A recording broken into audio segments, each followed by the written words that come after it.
भारतीय इतिहास में कुषाण वंश को लेकर कई भ्रांतियां विद्यमान हैं, जिनमें सबसे प्रमुख है उनकी राज्यारोहण का तिथि निर्धारण।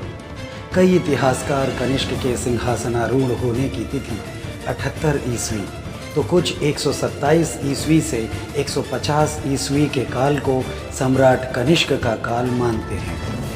आज सम्राट कनिष्क अपने पुत्र वशिष्ठ को राज्य नीति और विधि संहिता समझा रहे हैं। पुत्र, राजा और राजत्व का सिद्धांत कभी किसी के लिए भेदभावपूर्ण नहीं होता, परंतु यह भी विदित है कि भरसक प्रयत्नों के फलस्वरूप भी हम प्रत्येक को प्रसन्न नहीं रख सकते। इसलिए वही किया जाए जो लोक हित में हो। तभी वशिष्ठ उत्सुकतावश कहता है, बाबा, आप हमें बुद्ध भूमि की विजय के निमित्त कथा अवश्य सुनाएं। मैं उत्सुक हूँ। कनिष्क मुस्कुराते हुए कहते हैं, मेरे दादा कुजुल कदफिसेस ने इस भूमि पर पहला कदम रखा था और बैक्ट्रिया तथा गंधार तक साम्राज्य विस्तार कर लिया था।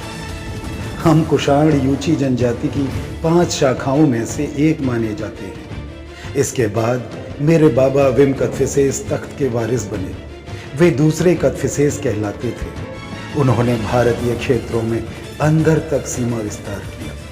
उन्होंने तिएंचू यानी सिंधु नदी के पार तक्षशिला और पंजाब के क्षेत्रों पर कब्जे कर लिए। अपने बाबा की मौत के बाद मैं गद्दी पर बैठा।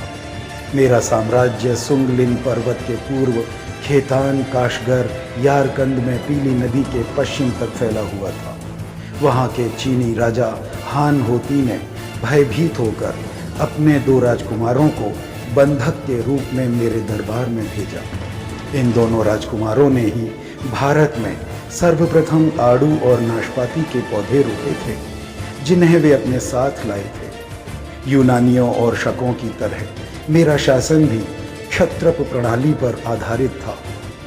मैंने खरपल्लन को मथुरा का महाक्षत्रप तैनात किया था, तो वनस्पर को काशी का प्रांतीय शासक। मेरे दरबार का महान इतिहासकार कुमारलत था, जो कि एक बौद्ध भिक्षु था। उसने मेरे द्वारा की गई पूर्वी भारत की विजयों का क्रमगत वर्णन अपनी पुस्तक कल्पना मंडतिका में किया है। तुम्हें वो जरूर पढ़नी चाहिए। मैंने कुसुमपुर यानी पाटलिपुत्र को भी जीता और वहां से महान बौद्ध विद्वान अश्वघोष तथा बुद्ध के वास्तविक कमंडल को प्राप्त किया था। और हाँ, एक विस्मयकारी कुक्कुट भी प्राप्त हुआ था। इसके बाद मेरा सैन्य अभियान साकेत की ओर बढ़ चला। तुम इन सब का वर्णन सिरिधम्म पिटक निदान सुत्त में खुद पढ़ सकते हो। मैंने अपने सिक्कों पर विभिन्न देवी देवताओं को चित्रित करवाया, जिनमें ईरानी देवता मिहिर, अग्नि, अहुर मजदा, तो यूनानी देवता हेलियोस और हेरेक्लेस भी बनवाए थे। भारतीय देवता सूर्य, चंद्र, शिव आदि शामिल किए गए थे। हमने बड़ी मात्रा में सोने के सिक्के जारी किए, जिन पर करुणामयी बुद्ध के चित्र भी अंकित करवाए थे। लेकिन दैनिक और व्यापारिक कार्यों के लिए तांबे के सिक्कों का ही प्रयोग किया जाता था। मेरा 1 दीनार 8 ग्राम वजनी था। पहली स्वर्ण मुद्रा ढालते समय मेरे आध्यात्मिक सलाहकार यूज असफ थे। उनकी कमी आज भी मुझे अखरती है। उन्होंने ही मुझे सलाह दी थी कि मुझे अपने तांबे के सिक्के रोमन स्वर्ण मुद्राओं के मान के बराबर रखने चाहिए। असफ मेरी पार्थिया विजय के गवाह भी थे।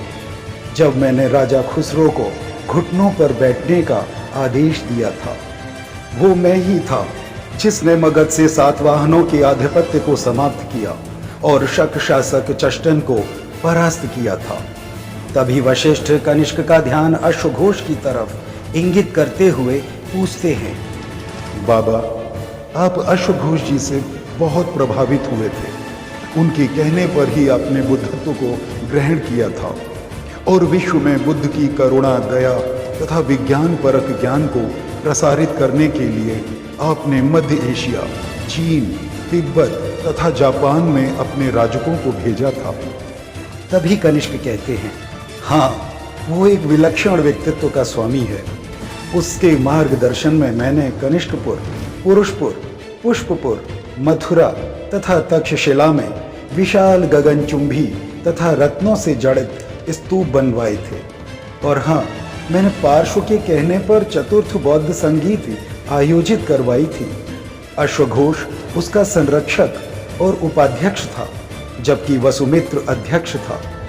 यह संगीत 6 मास तक चली, जिसमें लगभग 500 बौद्ध विद्वानों ने भाग लिया था।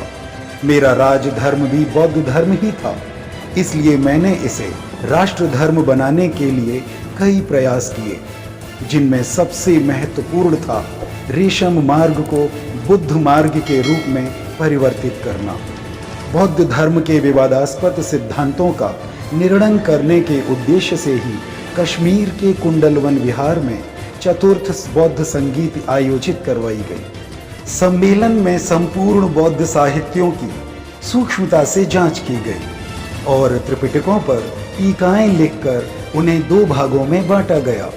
पहले ताम्रपत्रों पर टीकाएं लिखकर विशेष रूप से निर्मित स्तूपों में रखवाया गया। दूसरे भाग में त्रिपिटकों की टीकाओं को संपूर्ण रूप से एक ग्रंथ में संकलित किया गया, जिसका नाम महाविभाष सूक्त था। इसे बौद्ध धम्म का विश्वकोश कहा जाता है। इसकी रचना वसुमित्र ने ही की थी। इसी समय मैंने 22 बुद्धों के भौतिक चिन्हों वाली असंख्य मूर्तियां भी बनवाई। इसी समय मैंने देवपुत्र शहंशाही की उपाधि को धारण किया था तथा अपने मंदिर भी बनवाए। चतुर्थ संगीत में ही बुद्ध धम्म का हीनयान और महायान में विभाजन हुआ था। अश्वघोष ने ही स्वर्ग नरक की कल्पना की थी। साथ ही बुद्ध की मूर्तियों की पूजा प्रारंभ करवाई और धार्मिक क्रियाकलाप और अनुष्ठान निर्धारित किए। मैं बुद्ध को ईश्वरीय अवतार मानता हूँ। मैंने तक्षशिला के समीप सिरमुख नगर तो कश्यपपुर नगर में विशाल बौद्ध स्तूप बनवाए। साथ ही भिनमाल में करडा नामक झील भी बनवाई थी। मेरे दरबार का पहला संस्कृत नाटककार अश्वघोष ही था। उसने बुद्ध चरित्र, सौंदरानंद महाकाव्य, सूत्रालंकार और सारिपुत्र प्रकरण जैसी रचनाएं लिखी।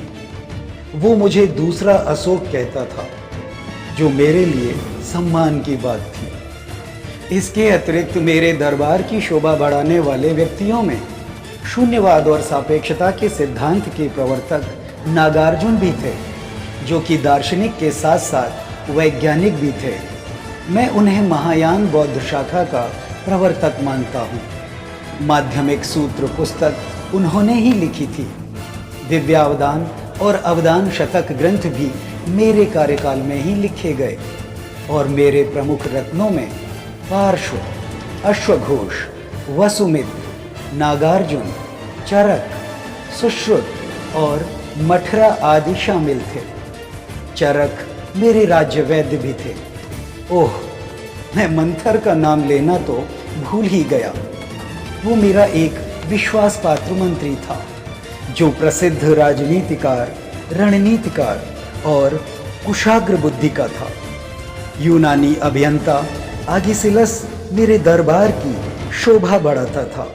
उसने मेरे लिए दुर्गम स्थानों पर विशाल चैत्य, विहार, स्तूप और नगर बनवाए। रेशम मार्ग से भारत की मलमल रोम भेजी जाती थी। साथ ही हाथी दांत, मसाले, आभूषण, औषधियों को भी भेजा जाता था। वशिष्ठ, मेरी इच्छा है कि तुम भी मेरा अनुसरण करना और बुद्ध की करुणा को विश्व में प्रसारित करना। अपने आरंभिक काल में हम कुषाण विदेशी आक्रमणकारी ही थे, लेकिन हमने पूरे समर्पण भाव से यहाँ की संस्कृति में रंगकर खुद को भारतीय बना ही लिया। मेरे साम्राज्य का वैभव और धम्म के प्रति आस्था मेरे स्वर्ण काल का द्योतक है। 23 वर्षों के लगातार युद्धों से तंग आकर कनिष्क के सेनापतियों ने पूर्व नियोजित योजना के अनुसार कनिष्क की हत्या कर दी। यह हत्या भी बिल्कुल वैसे ही की गई थी जिस प्रकार से अपनी राजनीतिक महत्वाकांक्षाओं को पूरा करने के लिए पुष्यमित्र शुंग ने अपने मालिक मौर्य नरेश बृहद्रथ की हत्या की थी। कनिष्क की हत्या के बाद सेनापतियों ने उनके पुत्र वशिष्ठ को राजा बना दिया और वशिष्ठ के बाद उनके पुत्र हुविष्क गद्दी पर बैठे, जिन्होंने बौद्ध धम्म का वैचारिक और भौतिक परिवर्तन कर दिया और बड़े पैमाने पर अपने खुद की मूर्तियां मंदिरों में स्थापित करवाईं, जिनमें वे विष्णु के सदृश खड़े हुए हैं। वासुदेव के बाद कुषाण वंश समाप्ति की ओर अग्रसर होने लगा था। इस तरह कनिष्क द्वारा स्थापित एक विशाल साम्राज्य अपने वैभवपूर्ण स्वर्ण युग को मिटाकर रसातल में समा गया और अपने पीछे अनेक धार्मिक और कपोल कल्पित कहानियां छोड़ गया, जिनकी रूपरेखा बौद्ध धम्म से ही ली गई थी। बस उनका कलेवर बदल दिया गया था। ऐसी ही रोचक जानकारियों के लिए आप हमसे जुड़े रहें और हमारे चैनल को सब्सक्राइब कर लें। तो आज की वीडियो में सिर्फ इतना ही। मिलते हैं फिर किसी नए टॉपिक के साथ।